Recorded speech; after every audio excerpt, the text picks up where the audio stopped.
Hello friends, welcome to my channel. ఇంట్లో అందరికీ అడ్డంగా దొరికిపోయినావని ఇదంతా ఎలా జరిగిందో మనం ఈ వీడియో తెలుసుకుందాం. ఇంకా ఇంట్లో అందరూ అయితే హాల్లో కూర్చుని ఉంటారు. అప్పుడే అవని వాళ్ళ మామయ్యకి ఒక వీడియో వస్తుంది.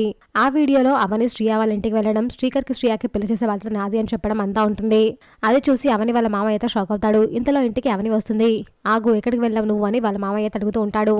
అది మామయ్య, నేను హాస్పిటల్కి వెళ్ళాను అని అవని చెప్తూ ఉంటుంది. ఆ హాస్పిటల్ శ్రీయా వాళ్ళ ఇంటి దగ్గర ఉందా అని అడుగుతాడు. ఆ మాట విని అవని అయితే షాక్ అవుతుంది.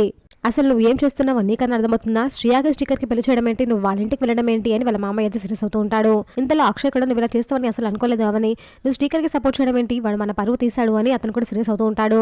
ఆ మాటలు విన్న పల్లవి అయితే చాలా సంతోషంగా ఉంటుంది. అవనికి ఇలాగే జరగాలి అని అనుకుంటూ ఉంటుంది. నిన్ను కోడలుగా కాదమ్మా కూతుర్లా చూసుకున్నాను అని నువ్వు ఇలా చేస్తావేంటి అని వాళ్ళ అత్తయ్య కూడా అడుగుతూ ఉంటారు.